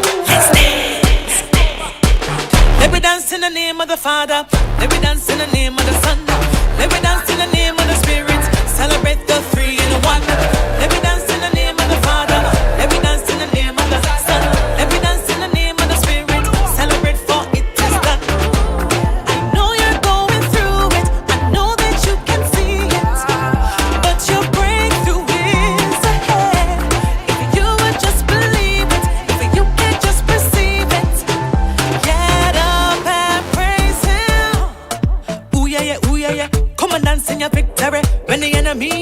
in like a fat baba got to my razor. Standard raw. Ooh yeah, Father God give me victory. Seven enemy comes in like a fat. Just dance, cause you know that you're under the blood. Let me dance in the name of the Father. Let me dance in the name of the Son. Let me dance in the name of the Spirit. Celebrate the three in one. Let me dance in the name of the Father. Let me dance in the name of the Son. Let me dance in the name of the Spirit. Celebrate for it is done. I know you're going through it. I know that you can see it. But your victory's ahead. If you would just believe it. If you can just perceive it. Get up and praise Him. Ooh yeah. Yes, why Him a fight for me. Ooh yeah. My God, give me victory. You don't see me with the 2 foot of wall. Waiting room, make a whole back and all. Try to give me BTs, try to give me sugar. The greater in me, make me overcomer. What Baba gave me, He can do for you. Come try my Jesus. Dance. Let me dance in the name of the Father. Let me dance in the name of the Son. Let me dance in the name of the Spirit. Celebrate the three in one. Let me dance in the name of the Father. Let me dance in the name of the Son. Let me dance in the name of the Spirit. Celebrate for it is done. I know you're going through it. I know that you can see it. But your blessing is ahead. If you would just believe it. If you can just perceive it. Get up and praise Him. Ushindi ni wangu. Victory. Ushindi ni wangu. Ushindi ni wangu. Victory. Let me dance in the name of the Father. Let me dance in the name of the Son. Let me dance in the name of the Spirit. Celebrate for it is done.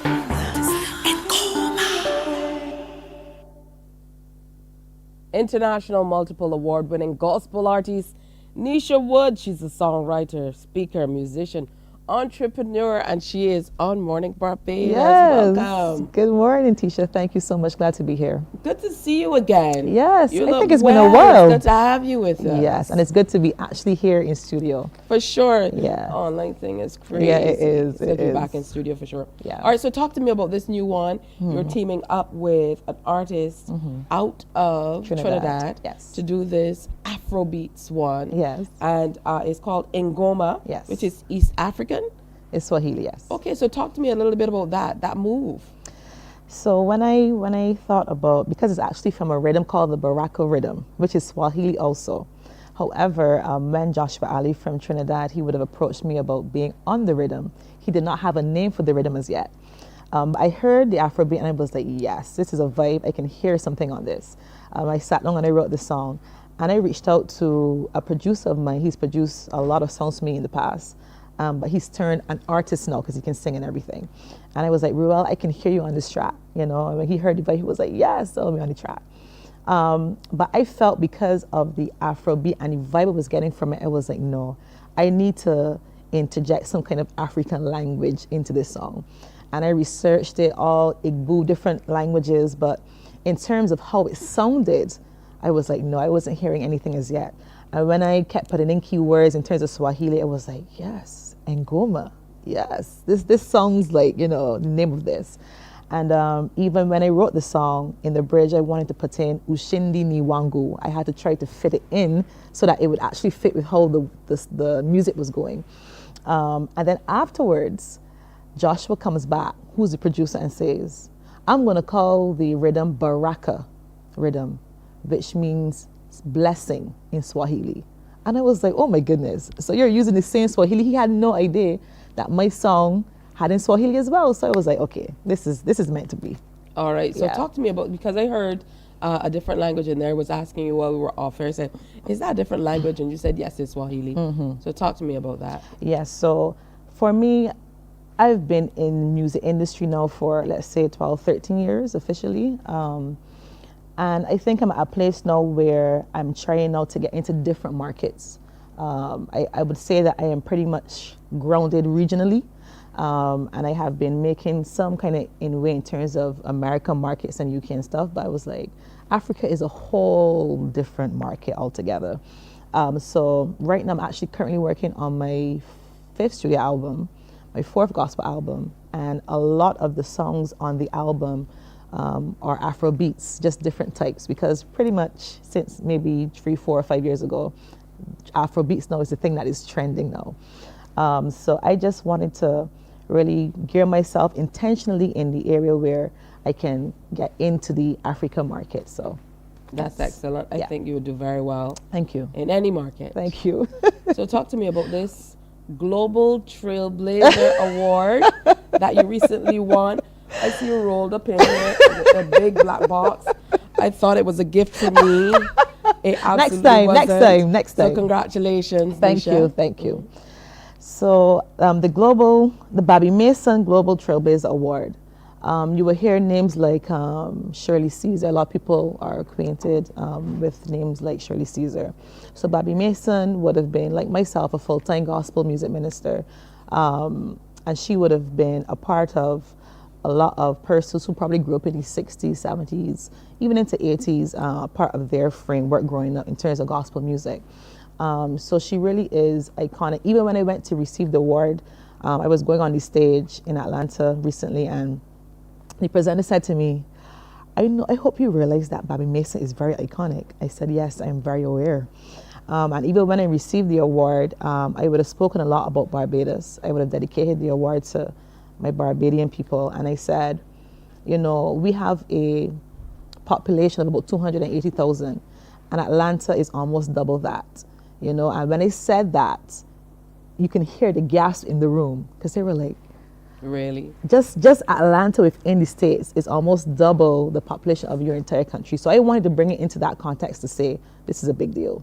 To be able to receive this award, there's so many different ministers and singers all over the world, but to be able to receive that award was, that was an honor. Yeah. I need the feeling. Pass it over, Nisha. Yeah, you can. There it is. This is. Let's see it. This is your gift for today. Let's see it. Yes, this is your gift for today. Oh, thank you. I want to thank God. I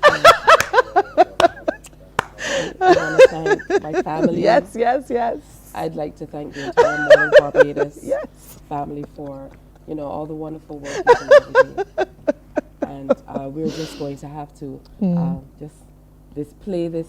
It's beautifully displayed, but we're going to have to display it. Yes. I'm going to take my time and fine, get it out of the box. That's and fine. We're going to display it here on the Mornin Barbados table for just the amount of time that Nisha is here. Yes, that's fine. How about that? Yes, that's perfect. Perfect. Gorgeous. Perfect. Congratulations, girl. Thank you. It truly is a big deal. It is. Absolutely. It is. Talk to me about your music generally. You're getting ready to, put out another studio album. Yes. But you've consistently made music, listen carefully, that has gone against the grain. That's correct. What has that meant for you as a gospel artist in a country like Barbados, where people, especially when it comes to Christianity and gospel music, they prefer traditional music? And it's funny because when I saw the name of the award, it said Trailblazer, and in that sense, I am in terms of gospel music in Barbados. As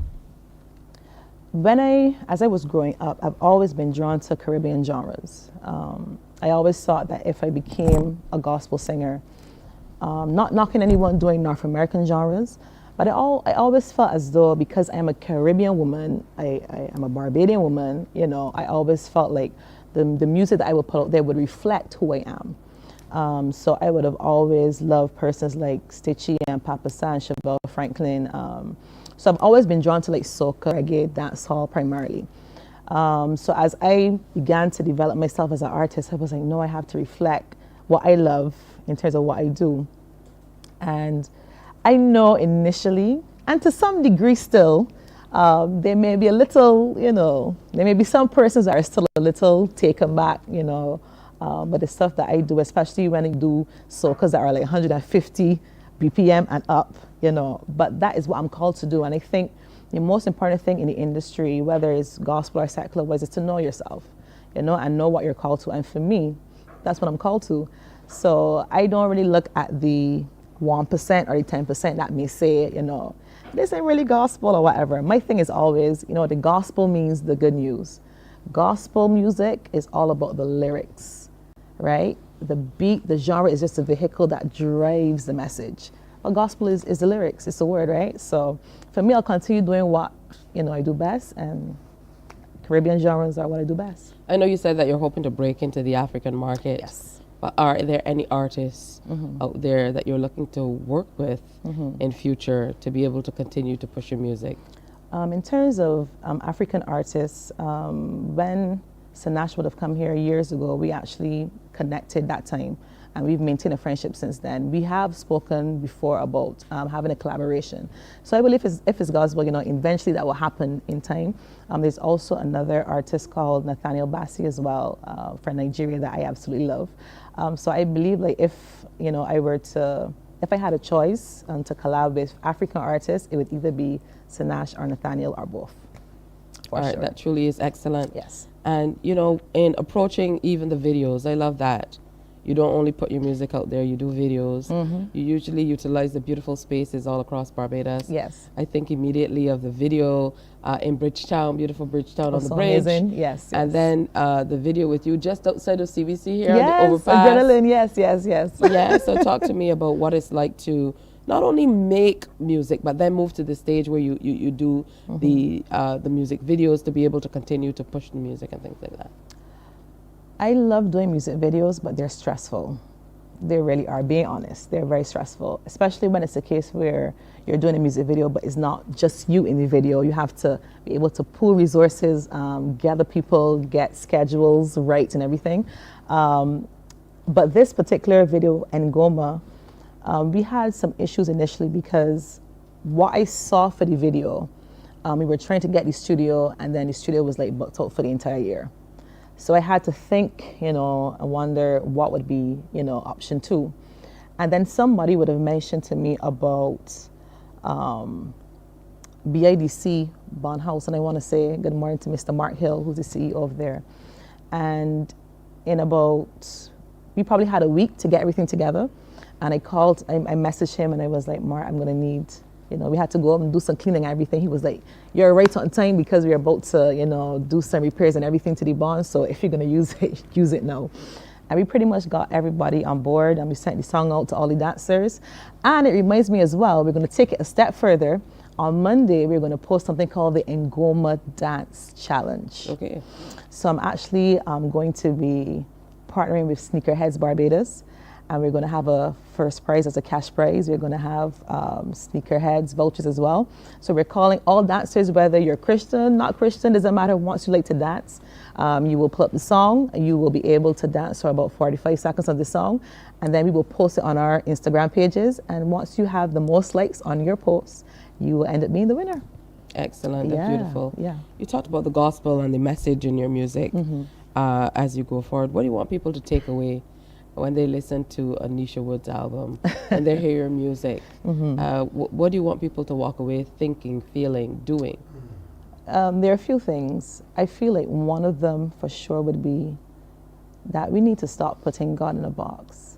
I think sometimes we kind of grow, especially in the Caribbean, we grow up with this traditional mindset of God is big, scary, God up there that is so disconnected from mankind. But I mean, yes, God has his side where he's furious and stuff, because obviously there's certain things that he does not like. But I mean, we are meant for connection.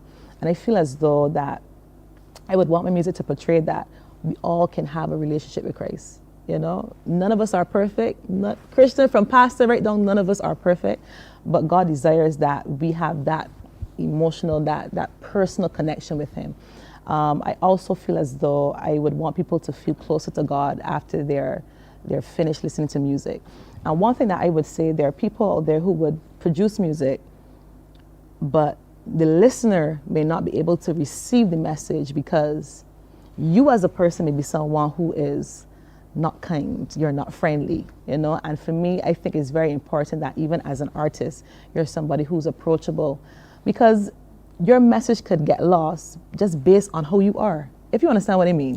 Yes. You can have the greatest songs, but if you as a person, you're very impersonal, you're not nice, So I think that the message of the songs, as well as the kind of person that you are, it has to marry for sure. It cannot be contradictory. You know, so I just would want people to get closer to God when they hear the music. If you're feeling a place where, especially like this song Ngoma as well, is encouraging you to get up and praise Him. All of us are going through things, some of us more than others, but the song encourages you that even in the midst of your trials, get up and praise God, because there's a time coming when it's going to get better, you know? So it's just, you know, I always feel like I want people to be encouraged with my music. I always call your music happy music. Thank you. You know, always very happy, upbeat, and I really like that. My stint with 94.7 FM, I don't know if you knew, but I played a lot of Nisha Woods. Thank you. You have a lot of music. I do. When you look back on your catalog, on your repertoire, I mean, what do you think? You know, I was speaking with a journalist this week, and she said to me, you know that you are one of the most prolific writers that I know. In my mind, I don't think of those things. I just think a song comes to me, I write the song, and if I feel to, I release the song, and that's it. But I do realize, yes, I do have a lot of songs out there. I really do. And I think part of that is the fact that songs come to me very easily. There are people that would say, you know, they would start to write a song, put the song down, and then maybe in a year or two, the rest of the song comes. But most of the time when I hear something and I start writing, the song is finished, right? So I have a lot. As much as you would say I have a lot of music out, I have a lot more that is not out. I think I probably have over 300 songs written. Wow. And even songs that I have on my phone, that I have recorded the melody and everything, that I haven't actually sat down to get the time to actually finish them. Yeah. So I have a lot, a lot of. That's exciting. Yeah. Have you always done music full time? No. I would say I have been in music maybe about, I lost count, to be honest, maybe 13, 14 years. And out of those years, I think I've been in ministry full time 12 years. A lot of people know when I share this story, I would have been at my my secular job, and literally I just heard God say to me, it's time to go. And in my mind, it was like, go where? I was like, it's not lunchtime yet. I was like, what's going on? And then it's like, as the days progressed, it started to feel like this because when it's time to leave somewhere, I find sometimes what happens is that you get this discomfort, this disconnect within you, that you no longer feel this comfort or this peace that you had before. And when I started to feel that way, I really, really started to pray about it, because it's a big deal. If you look, whether Christian, secular-wise, a lot of artists do not do music full-time, right?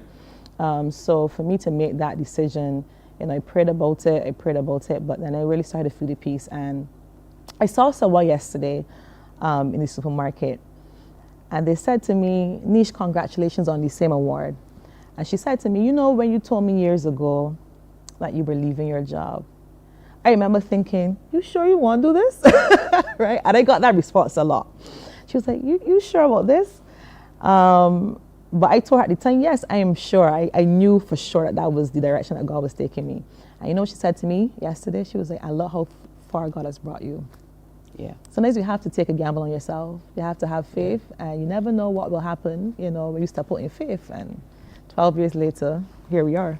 I love that. And that's where we want to leave the discussion for today. Encouraging everyone to step out in faith. Step out in faith. That's right. That's right. You'll be surprised at where you can go. Thank you, Nisha Woods. You're welcome. Thank you, Always Tisha. good to see you. Same here. Thanks for my gift. You're most welcome. So I don't think you'll be going home with this gift. Can I have the cover, please? Oh, sure, ma'am. Have the cover of your award. Sure. Nisha Woods. Congratulations. Thank you. Yeah, Thank you. well deserved. Beautiful Thank you. music. And can I say as well, it's so important for corporate to really support artists. You know how you said about bringing out music and bringing out videos? These things cost money. I know. And I really have to shout out Signia Glow Financial. They've been with me throughout my journey for maybe the last 7-8 years. So I have to say a big shout out to them. They have helped me tremendously in terms of getting to where I am today. Absolutely. I have to shout out Signia Glow Financial too. Because they sponsor my business news every day on radio. That's right. Good for people. the last year and plus, almost 2 years. Awesome. Good people. So good morning to everybody at Signia Globe Financial. Yes. Make sure you listen in to log on for business on 98.1 every morning at 7:15. That's right. But Awesome. only for that brief period, because then you have to come on back to Mornin Barbados. Hey, again, thank you so much, Nisha. Thank you, Tisha. Thank All right, you. always great talking to Nisha. It's a fresh Friday. We're getting ready to wrap today's show, but don't you go anywhere because we have something, big surprise coming up next. Stay with us.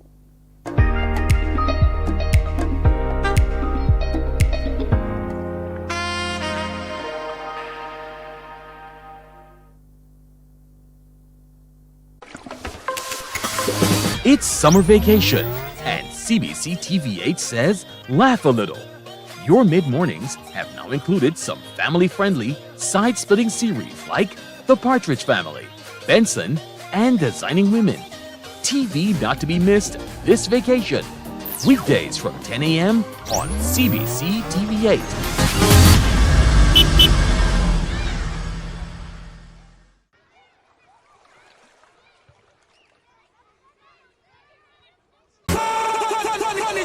It's Match Day Live from the 246 with host Damian Best. Your all-access pass to the action happening in the BFA Premier League and beyond. Every last Monday of the month on CBC TV8. Kickoff time, 8:30 p.m. with analysis from our panel and highlights of the top performances. You can weigh in on the discussion via WhatsApp on 228-5562. It's Match Day Live from the 246. Don't you miss it.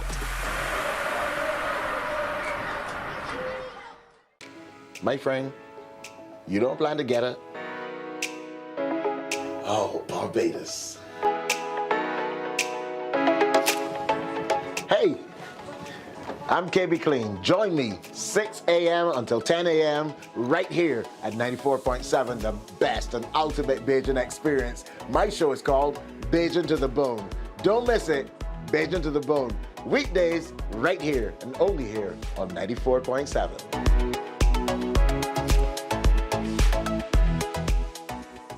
Here's a news flash. We've just heard that the 2 Barbados fishermen who've been missing at sea.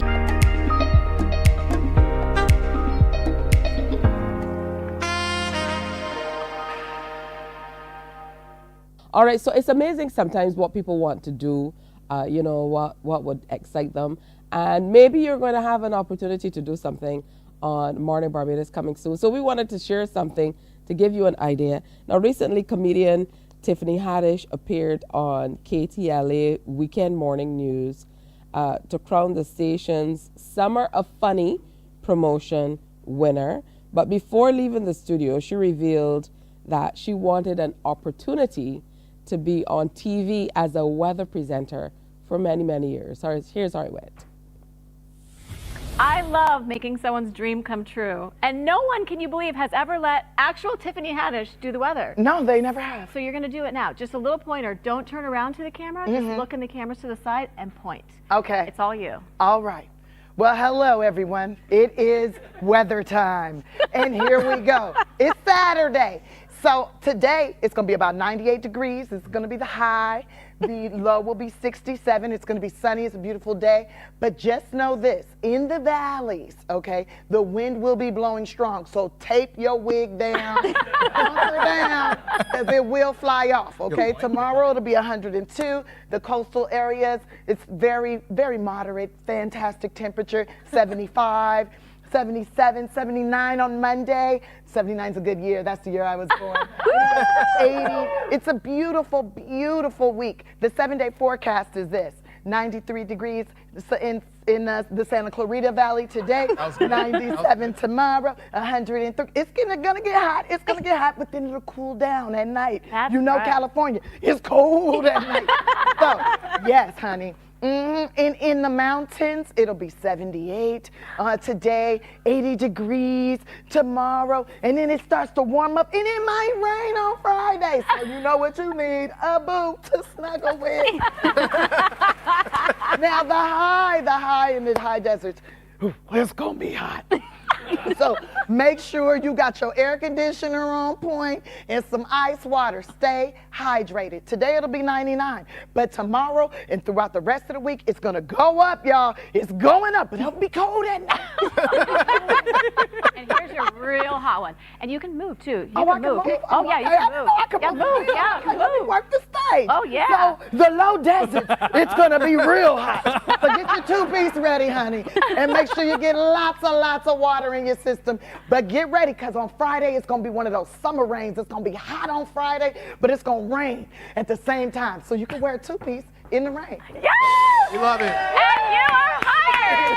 That was amazing. You guys, who knew? Great job. Oh my gosh. We can't say more. Thank you for watching. Thank you, Tiffany Haddish. Thank you to our comedians. Good luck, El Segundo Little League. Yes. Yeah. Have a great weekend. Y'all look like we went to high school together.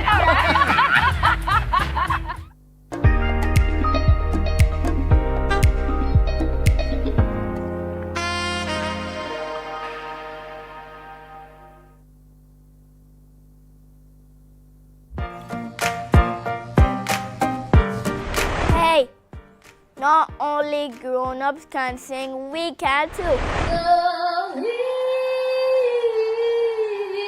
on me, baby. I was still a child, didn't get the chance to. CBC TV 8 is having a kids karaoke show just for us. So children between the ages of 5 to 17 comment and join in for fun. Email Nadia Foster at nfoster@cbc.bb. Hear you soon. Bye.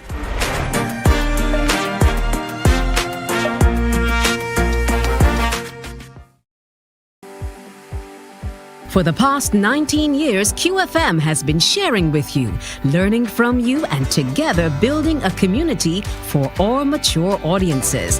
That's why we say Q is good for you. To Morning, morning, morning. Good morning. Good morning to you. I certainly hope you had a great week with us here on Morning Barbados. We're going to wish you a wonderful weekend. But before we go, here are a few reminders. Now, tomorrow, Saturday, September 23rd, is International Day of Sign Languages. The International Day of Sign Languages is a unique opportunity to really support and protect the linguistic identity and cultural diversity of all deaf people and other sign language users. The theme for 2023 is a world where deaf people everywhere can sign anywhere. The world will highlight the unity generated by sign languages. The Health Ministries of the Eastern Caribbean Conference of Seventh-day Adventists National Health Walk is on Sunday the 24th at 4 p.m. The route for the walk begins at the Botanical Gardens and they proceed towards Station Hill, past the Globe, that's the James C. Tudor roundabout, onto Halls Road around the Mencia Cox roundabout, and finally into Queen's Park, where a few health presentations will be made. The Barbados Fire Service is celebrating Fire Service Week from September 24th to September 30th. The theme this year is celebrating our past with visions to the future, and the week will start with their church service on the 24th, this Sunday, 9 o'clock at Bethel Church. So go on out and support them. Now, during the week, all stations will be having an open day where members of the public can go in and interact with members of the fire service. So check that out. Also, bring the family on Sunday, September 24th, 2 p.m. for the second installment of the Barbados Police Service Band Heritage Concert. Delight in an evening featuring live jazz and Caribbean music performed by the Barbados Police Service Big Band at the Codrington College Society in St. John. Make sure you check that out. Hey, we want to thank you so much for sharing with us on Morning Barbados. Remember to wear your smiles and do something great for someone. Have a wonderful weekend.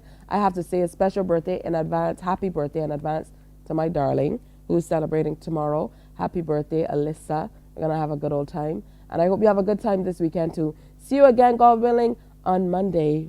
Until then, bye-bye. Wake up, wake up, wake up, wake up. Barbados, get up. Good morning.